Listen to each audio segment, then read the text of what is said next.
Welcome back, everyone, to our joint session on how to run a law firm in 2025.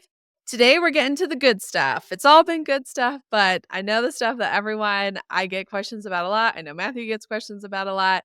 We are diving into the software that we use to run our law practices. And like we discussed in the last episode and even a couple episodes back, we're going to talk about a lot of stuff. We've been in practice several years now, and so we've accumulated softwares along the way. But by no means are we saying this is absolutely the list of everything that you have to have. I think that you can do a pretty bare minimum approach when it comes to software and run a really successful practice, especially in the beginning as you're figuring out what works for you, what do you need things to do, what's going to be overkill. So we'll give you a lot of ideas today, but take it all with a little bit of a grain of salt and know that you need to find what's going to work best for you. But with that, we're also not going to talk too much about AI today. We will save that for a separate conversation because that is a whole new world that we are all exploring, and there's so much opportunity there. So we're really just going to focus on the softwares that we use to run our business on the day to day. So, Matthew, if we had to start all over and you were having no revenue, so right, money was tight, and there was only a couple of things that you could add on for software to run your practice, where would you start? It's a really important question. And I think even, like, that's hard to say, like, "Okay, I only need, like, 1 or 2 things because like, you kinda can't. I will say, and, if you've watched this whole series on video, you've seen me lift up my Calendly connectors mug and take a sip. Well, Calendly is one of those tools that you absolutely can't live without because it's free to sign up, and and even though you could only have 1 event type when you're just getting started, like 15 or 30 minutes is a good sweet spot, and that's how you schedule potential and current client calls and other calls and just get started. It's free, and then it's $10 a month, like, for the solo independent plan, whatever they're calling it now. They changed their branding. Even as a Calendly connector, I can't keep up. So whatever that $10 a month plan is, paid in a year in advance, like, you don't have to get a lot of clients and a lot of revenue to start paying for something like that, but you don't need to right away. Wait until you have some revenue. You could use the tool for free, start using it. Um, the other tool is Stripe. You gotta get paid. That's another free tool to use. You just sign up. You could create products, you could create subscriptions, you could do all these things in it.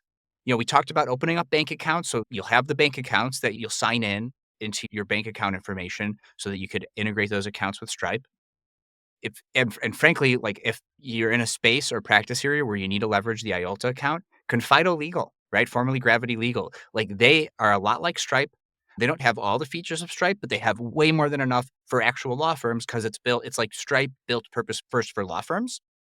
I think they take like a 0.01 more percent than Stripe, right? So like, would you give up $3 to make 97? I say absolutely 100% of the time. For folks that need the IOLTA side of things, you could pay for out of your operating account for credit card and ACH transfers into your IOLTA account, leveraging Confido Legal. It is built so you could do that. That's what you're paying that extra 0.01% for, is for that type of a feature. And so either a payment processor, a scheduler, I happen to prefer Calendly. Um, and the other thing that's implicit with all of that is you need an email to sign up with it. So then you have to talk about 2 other, like, software platform type things. So either Microsoft 365, where I think their entry level is the same as Google Workspace, which is the other one, which is around $6 a month just to get started. But then you also need a domain. And so you need to pay, $30, $30 to $40 a year. Those prices do keep going up for a professional domain. And we talked about branding and getting a domain and all that stuff in a previous episode. So I think I've limited it to 4, things that you need to get started, which is really hard to do, but that's how I got started. How about you, Lauren? How did you like, what was the software? Like, if let's say today, if you were to be starting over all over again, because I know when you got started was a long time ago, the software available was different. So if you're getting started again today, what are just the few pieces of software you would choose? I agree with you. So I always start with it's a business. We've got to generate revenue. So being efficient and producing cool videos and all that stuff is wonderful. But if you're not making money, you're not paying the bills. So how would I get folks in the door? I agree with you, having a way for them to easily schedule calls. I use Acuity for a long time. I did always start with their paid plan because I had a number of different types of events, but I agree with you, just a basic consultation will really get you at least started. Needing an email to have folks reach out to you, be able to set up all of these other softwares. In Colorado, we do have trust account requirements. So I use LawPay for a long time, still do for certain types of like subscription cases. They are super easy. They do the same thing as it sounds like the other one does, right? But you do want to make sure that you work with one that understands the difference between operating a trust accounts and takes the fees out of the right one, but having something where some folks can pay you. And then I would add to that list, and I don't think you have to go crazy in terms of tech, but some way for folks to sign your engagement agreement. So I had a CRM which had it all integrated. I don't think that's absolutely necessary. It certainly made it easier. But even if you just used, I think there are some free ones out there. There used to be like Sign Now, there's DocuSign, certainly, Adobe. Maybe these are ones that you already have access to, but be able to draft in Word your engagement agreement and send that out in a way, I would say, because I like having all my engagement agreements signed, that would be really important. And then I don't know if it's absolutely critical, but from my background, I would argue that it is. I think you need some sort of web presence. So this goes to the domain, right? So not only a domain for your email, but folks have got to be able to find you. And you could be out to all the networking events, talking to everybody, but they may not be willing to pull the trigger right then and there. They may want to think about it and they're going to go look you up. And so if you don't have some sort of web presence, I think that can really hurt your business. I built my website on WordPress. Again, this was my background, so this wasn't a huge lift for me, but there are some wonderful sites out there now that make it easy. There's a lot of templates. You just sign up with them and then they help you create a website. But I think that you need at least something that will give you a web presence where you can put that Calendly link or that Acuity link where folks can schedule a call with you. You can put information about how you serve your clients. But I would argue you need at least a basic web presence. You don't have to go nuts with it. You don't have to pay tens of thousands of dollars. You can certainly put something up yourself, but you need something. And so, what you use in terms of software there's a number of different options, but I'd argue that you've got to have a web online presence somewhere. 100%. And that's why we make a good team, Lauren, because that is absolutely something we need that I missed. I'll tell you still, like, on like the website platform I use, because at the end of the day, like, it is really important to have a website. People will ultimately hire you because they know, like, and trust you. That's where you're going to get your best clients.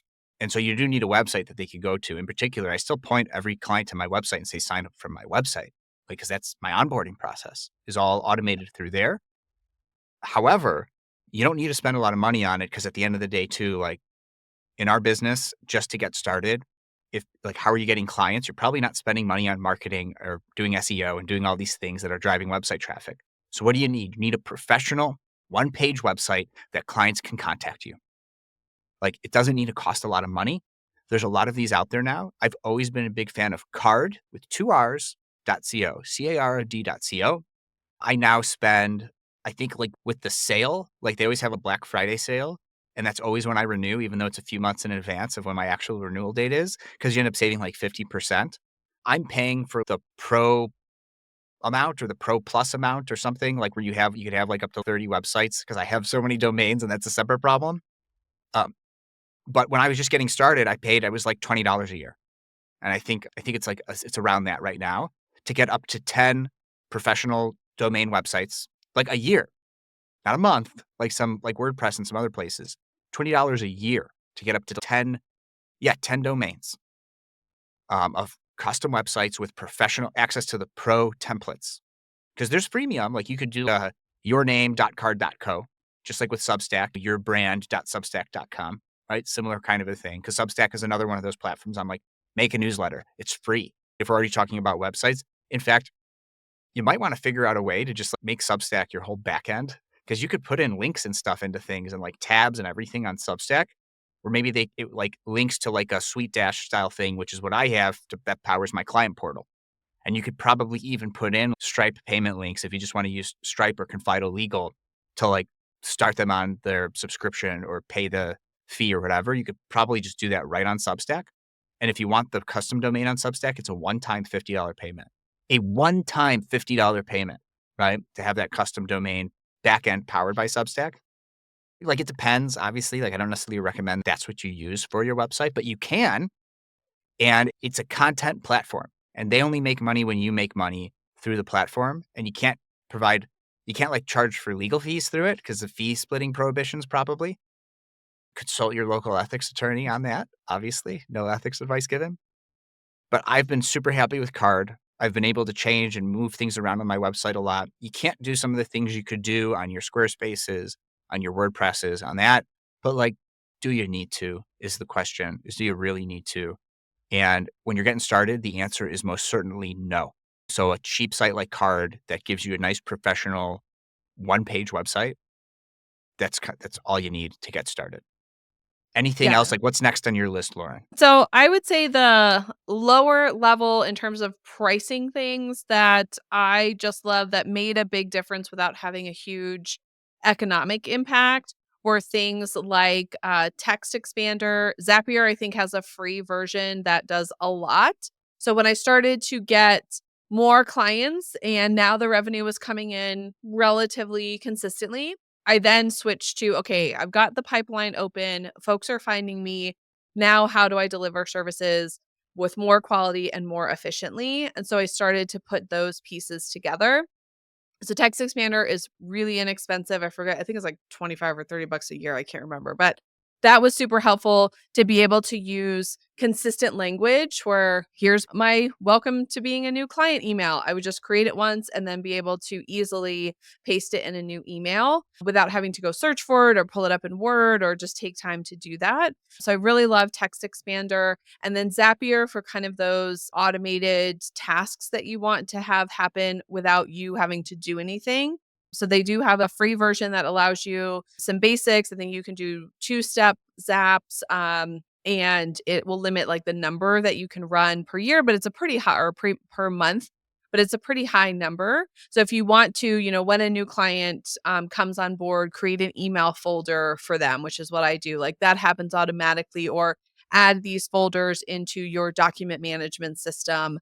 Drive is a great free one. I use Dropbox to be able to manage client files, but being able to add in those small tasks as I found that I was repeatedly doing them with every new client that I would onboard, really finding those spots where it's either free or a very low cost that can really save you in terms of your time and just make you a lot more efficient. So I love those ones. Those are some of my favorite ones that I still use to this day. Do you have any of those like automated time-saving ones that for their cost seem like they are well worth it in gold? I actually, believe it or not, don't, because that's part of the AI conversation. And so, like, I'm using AI more in that way. I do have a question for you though, Lauren. Like, do you know, are you still using Text Expander? Yep. Like, what are you paying? Like, what's the monthly subscription for that? I wanna say it's 30 bucks a year, like Oh, super cheap. oh, that might be totally worth it. I have found through like just trying to learn about if there's anything my Mac Mini M4 Pro does that like other Mac Minis couldn't do. I was watching some YouTube videos and I found that there is a built-in version of Text Expander in the most up-to-date Mac operating system. And it's probably been there for a long time and I never knew. You go to System Settings, you scroll down to Keyboard, and like you never necessarily think to look for it there. And it's under the text input heading and you do text replacements. Now, these are things like where if you put like a C in parentheses, it automatically makes it look like a copyright. So I set up all these things now in there where it like puts in my email, it puts in my like whichever email, it puts in my name, my address, my firm name, all these things. So like that's kind of like what the text expander features are, but it's just built in to the Mac operating system. Now, just like with your Calendlies, because if you have pay for Microsoft 365 or Google Workspace, you get some scheduling tech in there, Microsoft Bookings, Google Appointments. It's not quite as good as the third-party solutions where that's all they do, so they focus on how could they make scheduling better, like with Calendly. Text expanders of the world are like, how could we, like, really plus this product offering? So I'm sure you could do a heck of a lot more with Text Expander than you can with just text replacements in a Mac. But if you want to dabble with some of this, I have found it to be massively just convenient. Like, how many seconds are you saving? Like, you're saving a few seconds. Does Texas Banner tell you how much time you saved? I'm They curious. do. I get a report every week in my email of, yes, how much time I've saved by using them. Yeah, so I mean, I'm not getting that. And it's just like it's just super convenient to have that type of a feature. So I always thought about doing a text expander type thing, but then I was thinking, well, like I have to like lean in and I have to do all the things and I have to set it up and do that.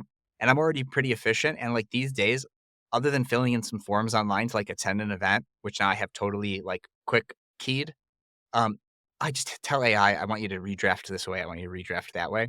So saving more of that conversation to another way, another part of another episode. Looking at my list, yeah, I don't really have anything that's like specific to that. That's not like a quote unquote AI tool. But a lot of these things are AI powered. Like you mentioned e-signatures, right? Like my next subscription was like Adobe because I needed e-signature and I needed a PDF editor.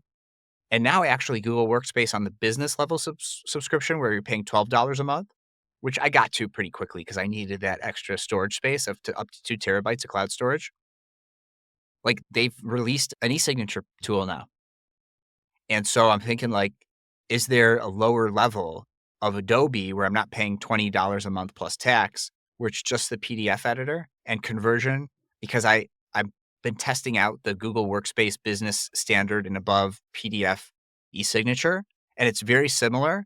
It lacks some of the features, like you can't say you want somebody to sign first. So if that really matters to your practice, maybe you still need a like a DocuSign or an Adobe or whatever. But for just like random e-signature things, like you might already be paying for it. You just have to figure out if your software does it. And that's another thing. I should have mentioned this in our how we learn about new tech conversation. But if you're a Google Workspace user, you can opt in to receiving like daily or weekly updates about all the new features that they're releasing. I just learned that Notebook LM is now releasing a bunch of new features, right? Now it hasn't rolled out to me yet, but it will roll out to me eventually, which is really exciting. So that's how I learned about the PDF e-sign feature was I get these emails. And also, by the way, a Google Desktop, their calendar is now is in dark mode. You could have dark mode on your calendar, and I'm dark mode everything. And it's so annoying how on my phone, Google apps are dark mode, but on my desktop, they're not. Until now, they're starting to roll out more and more dark mode, which is really fun and exciting. So cheers to that. I think the next thing I used was some automation software, not AI, automation software. So did you have any like automation software? Or what's next on your list, Lauren? Yeah, Zapier is a big one for me. And then I really, since moving case management softwares, pulled a lot of the automation I was doing into Lawmatics now. It's just built in. But I think that's a good point. Just about a lot of these tech companies are constantly improving, right? That's how they stay competitive. And they're pulling in features that we all need into their system. So Google is a great example, right? Folks need to e-sign documents. That's everywhere now. And so it's smart for them to do that. So I think that it really just goes back to not assuming you're going to put something in place and set it and forget it, but constantly being able to review it. We talked about this and how do we approach tech in general in terms of our principles there. But that's such a great point is just make sure you're staying on top of what your systems do, what they may add on, and then how you could potentially consolidate. But yeah, automation for me is really big. Just being a true solo, right? Like you, Matthew, like I only have so much time in the day. I don't want to do admin tasks over and over again. Those drive me nuts. And so any way that I can find where it will just do it automatically is definitely something that I'll put in place. I even do within Gmail, within Google's Workspace that runs my email, I put in filters for all of my clients. So this isn't like super techy, but when I get a new client, I create a filter. If I get any email to or from this email address, then put it in this folder. And that helps me keep my inbox organized because I don't need 50 emails every hour popping in there. I want to be able to say, oh, Jane Doe sent me a new email. I'm working on her case. Let me go see what her email was about. Was it maybe something I was waiting on? So even things like that, where it's not the cool automation, right? It doesn't necessarily work on its own, but once you set it up, things will run in the background and will keep you more organized and just make running the practice a lot easier. Yeah, yeah, and I gotta check our planning doc because do we have talk about SOPs on there? Because like, that standard operating procedure of setting up a filter, email comes in, it goes to a folder, and how you handle that, I think is a super important conversation. I use filters a lot as well, but it's only if I get an email from somebody trying to sell me something that's not related to my practice or, like, shows up in my spam folder. I filter it to auto delete, and so I never see them again. Yeah. That's the only way I'm using my filter. For the way I'm leveraging my Google Workspace Gmail app, is I have 4, like, folders. Okay, it goes like this: my inbox, my follow-up, my archive, and my delete, and that's it. And I try to get as close to inbox 0 as possible, and while I don't always stick to it, I try to only look at my inbox, like, 2 or 3 times a day. And so that's how I handle it. Now, I still think you could do a combination of what we're doing, Lauren, where you could still filter it to be a particular client. And this again depends on your practice, right? I'm fractional general counsel. I'm just working on stuff all the time and I do maintain separate files. And if I can't believe I do this, but sometimes if there's a really important email, I will save it as a PDF to the file because 99.99% of the emails are not important. And so I just filter them away into archive after I finished up with them and follow up. And that just helps keep my brain organized with, like, not seeing a bunch of, like, to-do things. It makes your email inbox not a to-do list. But the filter thing is really important, and you could keep those filters to also go to the folders, but important ones you mark as follow-up. So even if you're in that folder, you could see tagged in the Gmail, "This is a follow-up. This one's important. This one's priority." So that, I guess, would be my recommendation to the listeners on that if you wanted to take a hybrid approach to the way Lauren and I are doing it. Yeah, and email management I think is really important. Not treating your inbox as a to-do list is huge. It has taken me so long to get away from that. It's so easy to do that because we're in there all the time. So I love of my softwares of what would be the next thing I probably couldn't live without is my task manager. So I use ClickUp. There's so much more that thing does because it's really built for teams that I don't use, but I just love it because I can send emails to my task list. So that allows me, instead of it letting it sit in my inbox and I constantly see it and I'm just not ready to deal with it, I can send it to ClickUp. It'll create a task for me. And then I can, like you, file away the email so I don't have to look at it. And then I like that I can create templates for all my different types of cases. So when I get a new client, they're a new estate planning client, I can add the template of tasks to their folder and ClickUp. So for John Doe, I now have the full string of tasks, and then it just keeps me on top of things. I knock on wood, rarely have oh, I haven't thought about that case in forever, or I forgot to follow up with that person. ClickUp really does help me stay on top of things. And it has been, I've tried tasks in Clio when I used them, wasn't as robust. You couldn't do like dependencies. So I need stuff like if I move it from Tuesday to Thursday, I need everything else to move after it. ClickUp really helped with that. I've used Asana in the past and I think that's similar, but having some sort of system where you know what do you need to work on, what's priority, what's going to keep you focused so you're out of your email, I think is really critical, whatever that looks like. What does your task management system entail? Yeah, so in addition to having 2 terabytes of cloud storage for through Google Workspace, and since I have the 2 companies, I've actually got 4 terabytes, but I really try to keep Kirby's first things separate from law firm things. I think I do a pretty good job about that. I also have 2 terabytes of iCloud storage, and then I also have an external SSD card that's 4 terabytes because my new Mac Mini M4 Pro is 4 terabytes. So I have, like, even physical backup, right? And then I've got my actual, like, SSD on my Mac Mini. So I think I'm like quadruplicate. I've got all my data backed up in quadruplicate, which is crazy.